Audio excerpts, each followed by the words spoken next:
Hello everyone, today I'm back in the world of guns, gun disassembly, and today we are taking a look at a classic military rifle, the M16A1.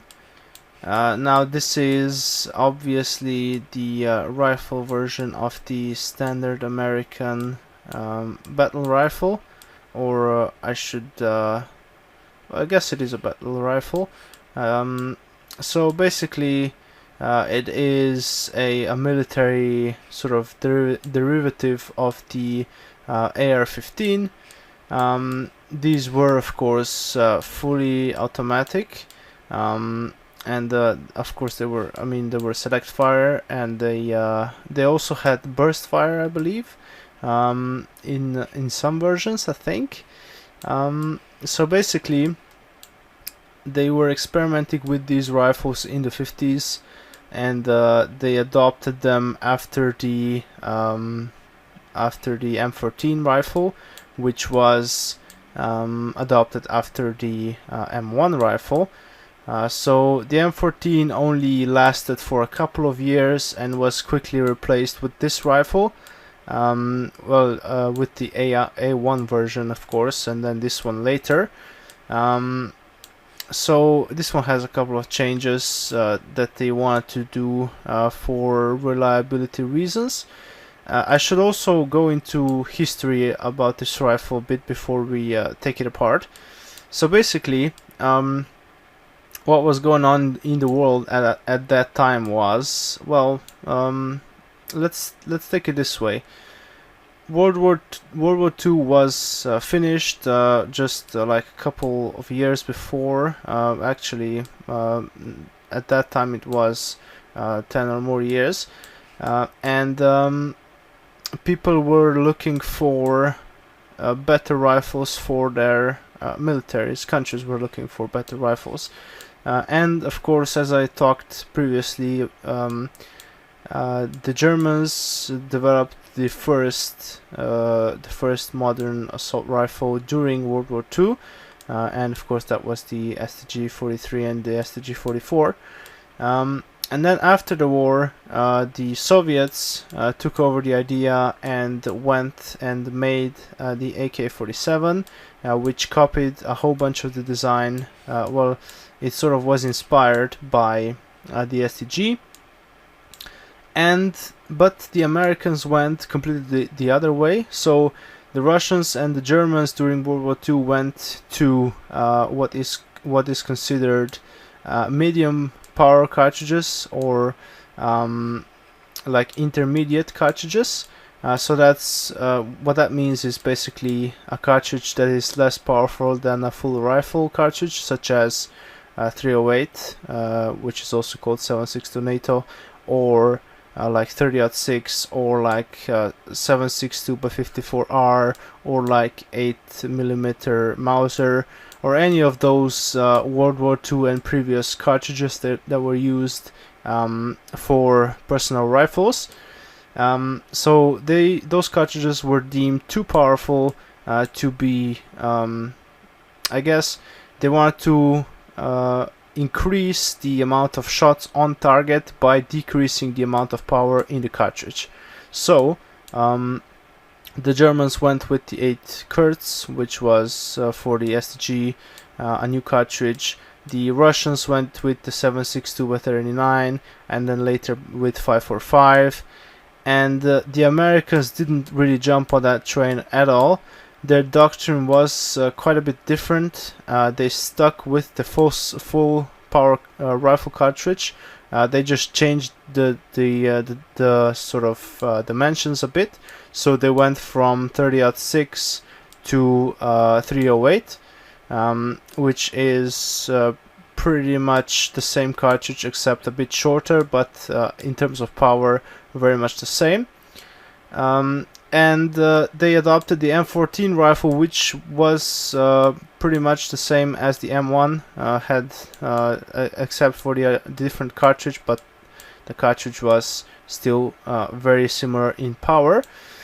So basically, what happened was they stuck with that rifle, with the M14, for a couple of years, but then they saw that really that type of sort of approach was not correct, and they wanted to also go for a more intermediate cartridge. So they developed the 5.56 cartridge, and of course they needed a rifle for that cartridge. Now I'm not sure if the rifle and the cartridge were developed side by side necessarily or not, but this is pretty much how it went down.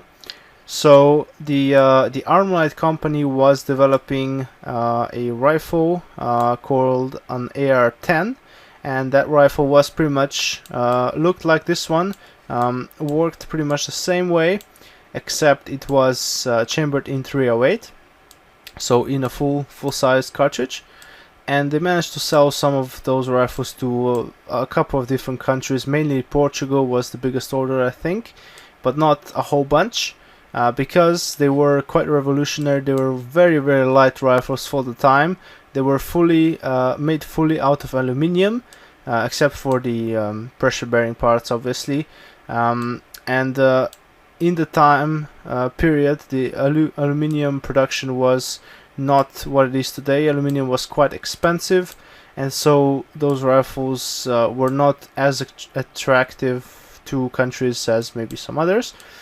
So basically the Americans looked at that rifle, and they scaled it down basically, and they used the 5.56 cartridge with it, and that's how they got the M-16 rifle.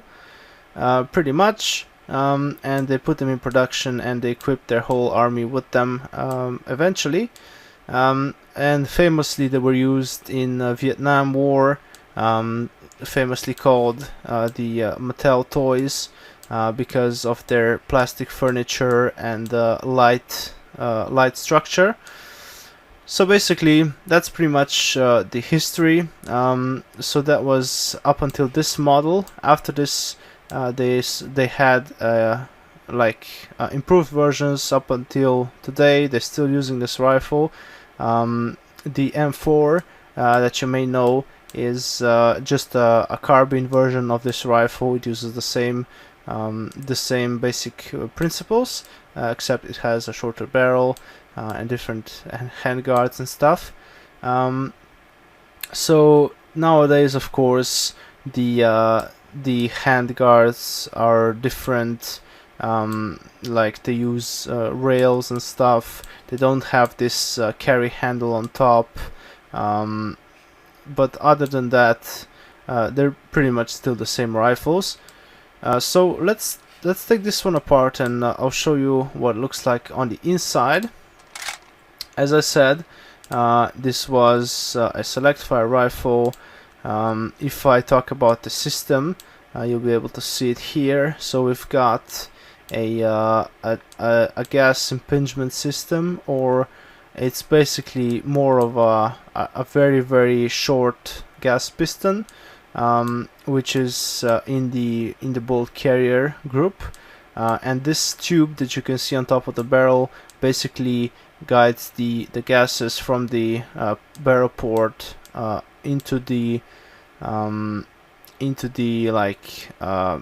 bolt carrier group, and that's how it operates.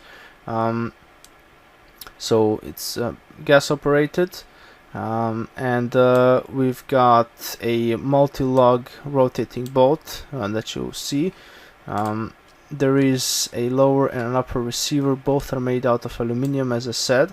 It has a very slick sort of a procedure to take it apart, as you can see. So this is the bolt carrier and the bolt.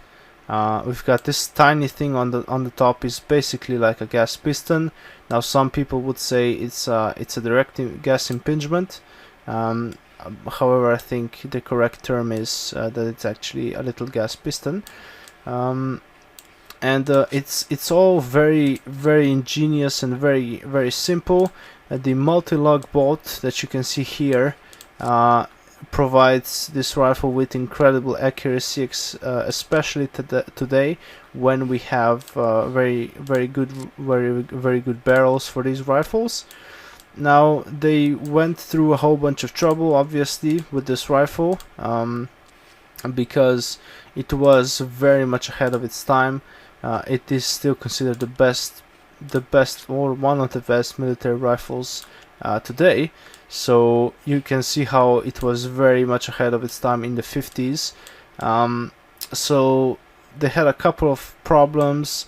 One of them was a wandering zero, which was caused by the barrels not being properly made, I guess. They just didn't have the right technology, because they had very thin something called pencil barrels on these rifles, and when they would that was because of weight reasons, obviously, and when they would get hot, the zero would wander a bit, so that was an issue, but they couldn't mitigate it with a better barrel construction, because at the time period it wasn't really a thing, and they just went with a thicker walled barrel. Pretty much that's how they mitigated that problem. They had some trouble with the furniture, I believe, as well, but that wasn't such of an issue. They also installed a forward assist, which is this thing on the side. It's like a button, and that was because sometimes the bolt wouldn't go fully into battery, and because this rifle doesn't have like a traditional charging handle, it hasn't got anything on the outside that would be directly connected to the bolt, so you couldn't just tap it into battery, basically. So they added this thing on the side, which is called a forward assist, and you're supposed to just bash that thing when the rifle doesn't go into battery. Nowadays that is completely obsolete and useless, because that's not how you deal with malfunctions with a rifle like this. In reality, you would just rack the charging handle on the back, or take out the mag possibly and rack it, and that's how you would put a round into battery properly. So anyway, we are now in the function time zone. So let's take a look at how this thing works. So this is now semi-auto. Let's change it to auto. There we go. That's nice. And this one has a 20 round mag. There were 20 rounds at the beginning. The AR-10s were as well, so that kind of carried through. Nowadays there are 30 plus rounds, and that's pretty much it. The sights are mounted up on this carry handle, so you can see the front post is very high up from the barrel, and then you've got this rear sight, like a peep sight on the carry handle here on top. This carry handle was not intended as a carry handle at first. They wanted to, well, actually they had the charging handle underneath that. It was basically like a protection for the charging handle. Charging handle would be like a sort of an upside down trigger thing, which you would just pull backwards, and it would run in this slot here. But then they decided to go for a charging handle on the back, which you can see here, and we can probably rack it, but we gotta reload first of all. There's the button to reload. Can we rack it? Yes. So you can see the charging handle on the back. They went to that design because it literally leaves no way for debris to get into the action of this rifle. It is literally hermetically sealed, so it's literally impossible for anything to get in there, as long as you have the bolt closed, obviously. They also added the dust cover, which is this thing on the side. I'm not sure if I can close it or not, probably not, but it just closes over the ejection port, so it can be sealed even better. So that's pretty much the main difference between this rifle and an AK. This rifle has incredibly tight tolerances. It is very accurate. It was back in the day, and it still is today. Now today it's even better. It's pretty much the best sort of the most accurate semi-auto rifle you can get, especially the best platform for that because of the design.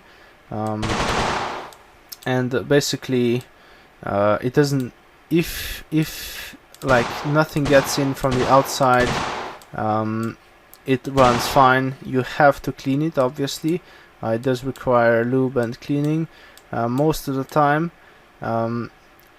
like as opposed to the AK, which doesn't require anything at all, pretty much, because the tolerances aren't so tight on the AK. The sort of downside to that is, of course, the AK is not as accurate. Now the modern ones are not terrible, especially the 74 ones. They're not terrible rifles at all. But the AR-15 rifle platform is still just better suited for accuracy.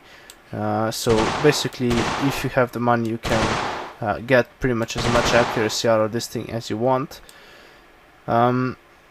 Okay, so trigger guard. What can we do with the trigger guard? Oh, we can open that. That's nice. I think that's like for using it with gloves, probably. That's cool. What else can we do? Bayonet. Yes, please. Nice. So the modern AR-15s have the handguards free-floated, and this one is obviously not, as you can see. And that even contributes to the accuracy, like even more. So that's always nice. What else can we do? Rear sight. This can be adjusted for distance, I think. Yeah. Oh no, that's actually just for the windage. Okay. But you have two different rear sights, two different apertures to choose from. Let's do X-ray. Alright, so stuff, there's the bolt. You can see the mag in there and the chamber and the forward assist. You'll be able to picture how it works. So basically there's these serrations on the bolt carrier, and the forward assist just sort of impinges on those and sort of pushes the thing gradually into battery, but nobody has ever used it for that, I don't think. The one interesting feature is that the recoil spring is actually in the butt of the rifle, as you can see here. It's got this sort of tube, and that's where the spring is, and that sort of doesn't allow this rifle to have a folding stock, which is a sort of an interesting problem. It's just something that you need to be aware of. Okay, so let's we've done the X-ray. Let's do the cutaway.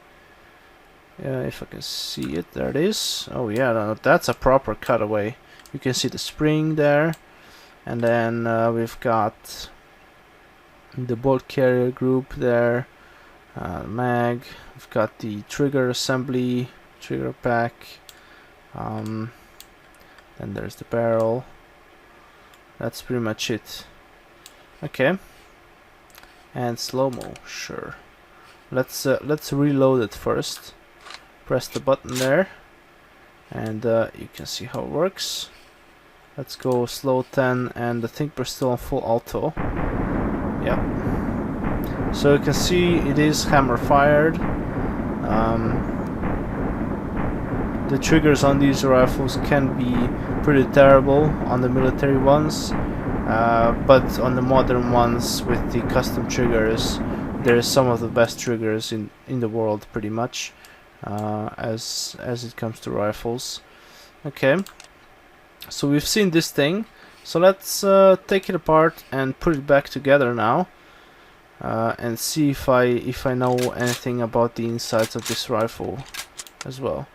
Okay, so first of all we pull the mag, and then we can separate the lower and the upper receiver, I think. Can we do it? I think we can. Can we not push this pin here? No. Okay.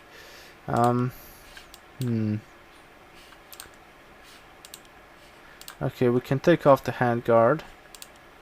That's just held there. Okay.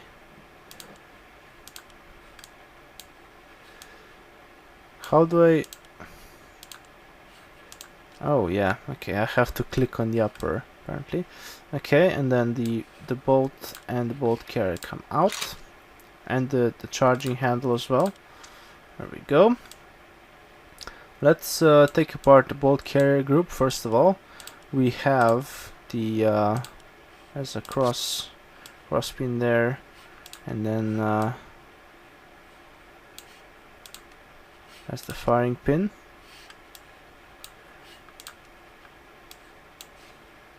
And we've got this pin here, and then the bolt head comes out.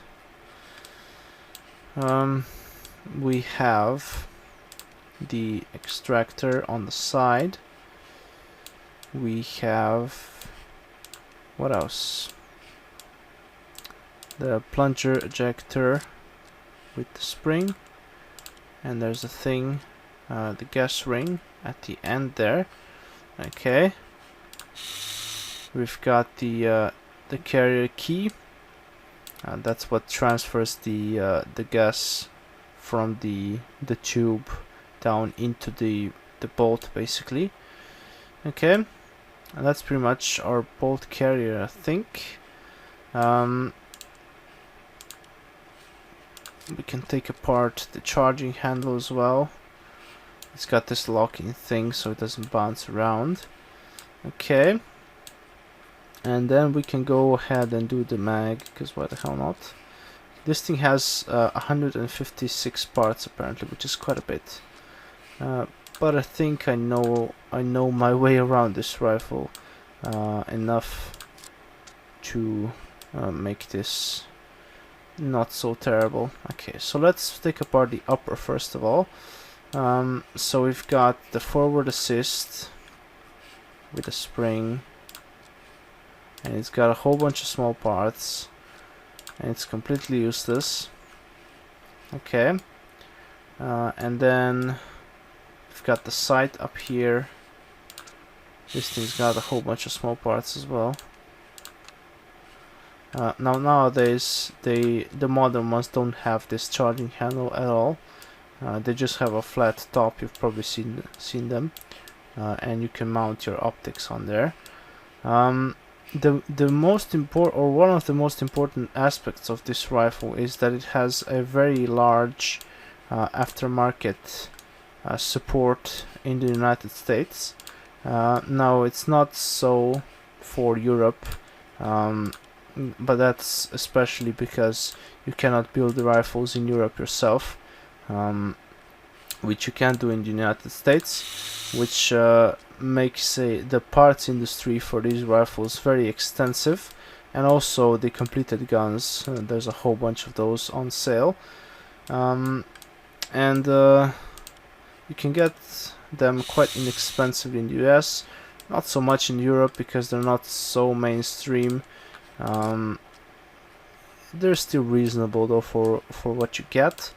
But in the US, as I said, there's a whole bunch, there's like a huge parts industry, and you can pretty much build your best rifle with those parts.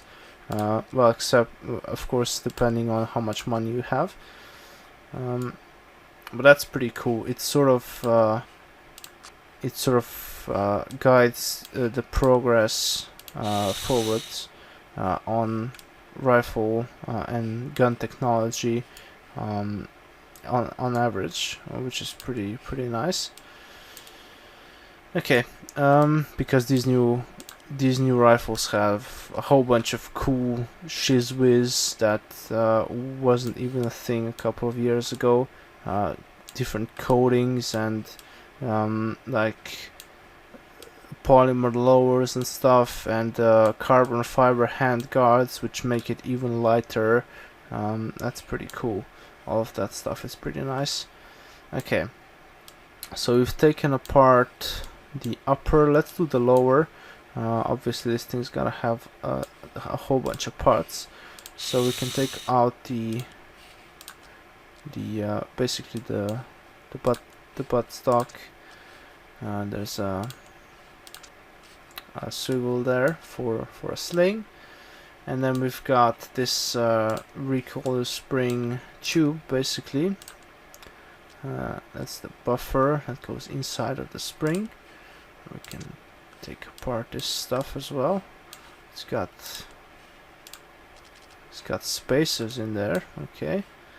And then action spring, there it is. We've got the receiver extension, as it's called.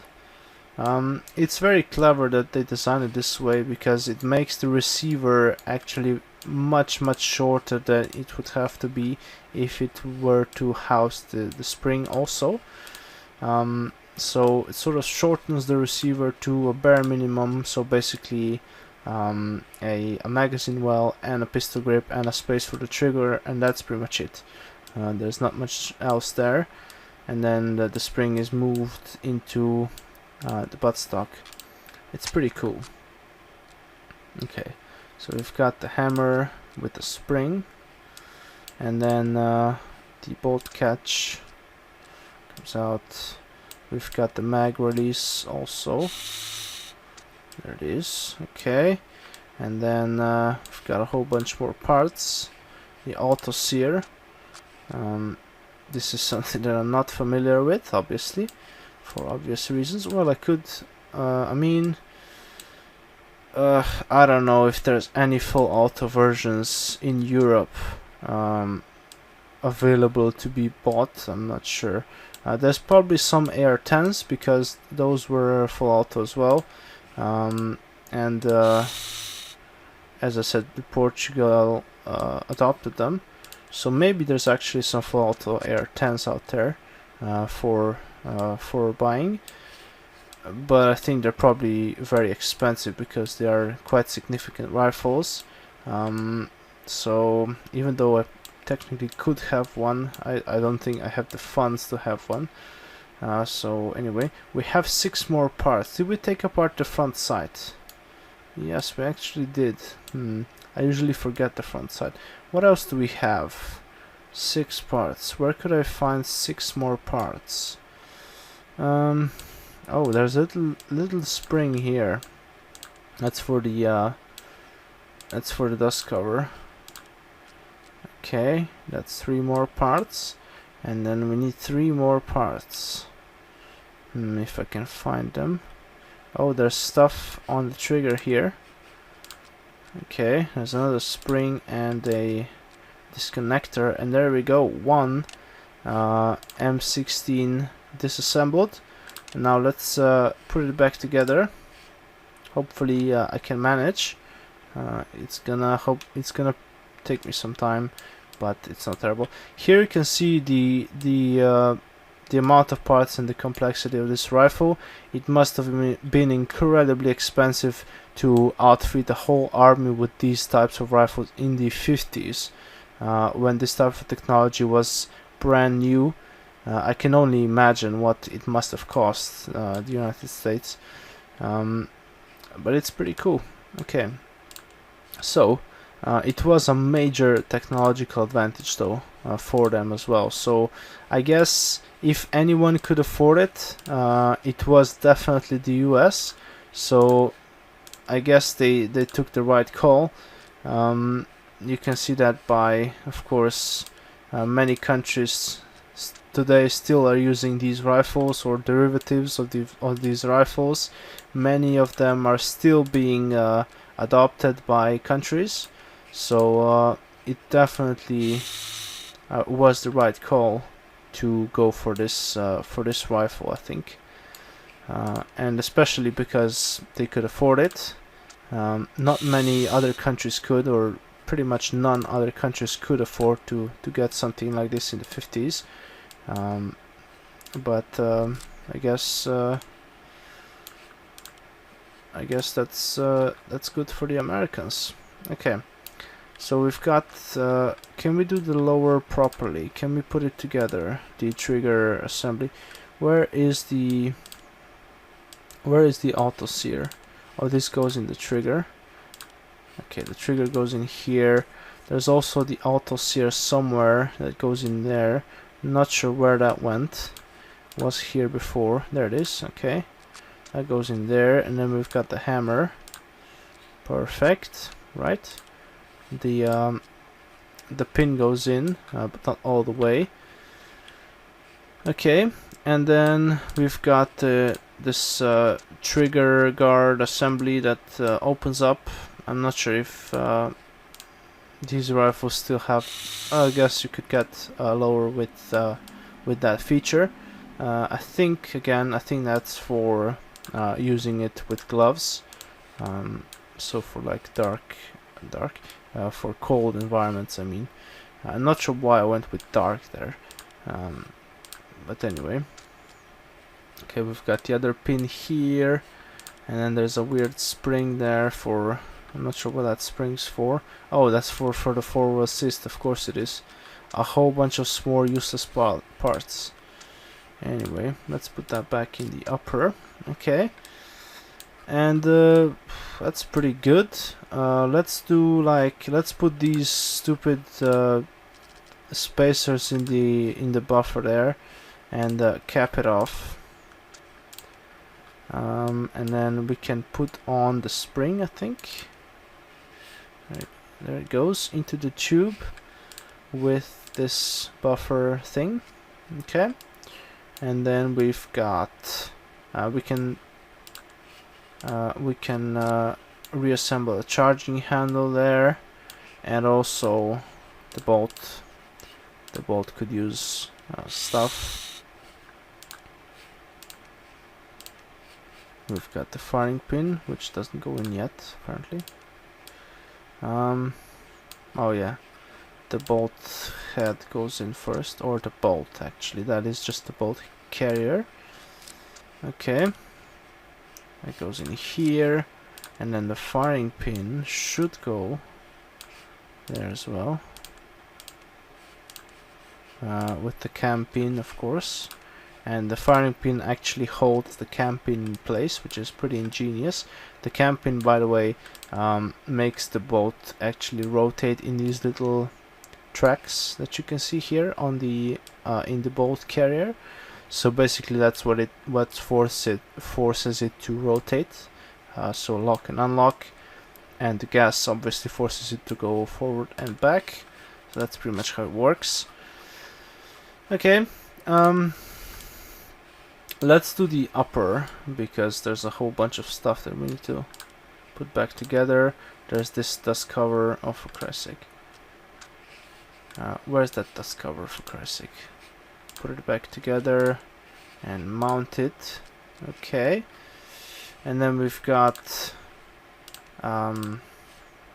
barrel. Now we've got the front side assembly, which should go on. Maybe not yet.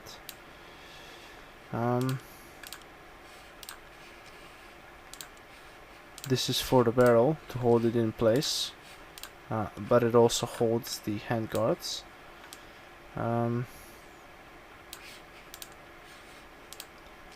There's your barrel extension. That's basically like a chamber, or actually, it's just like a place for the bolt to lock.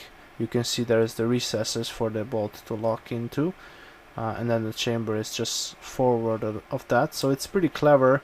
It makes it much easier to, well, I guess it makes it possible to make that kind of shape, to actually make it work.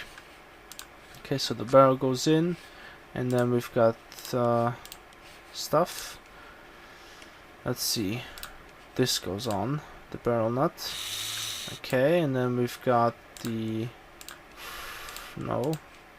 Okay, handguard.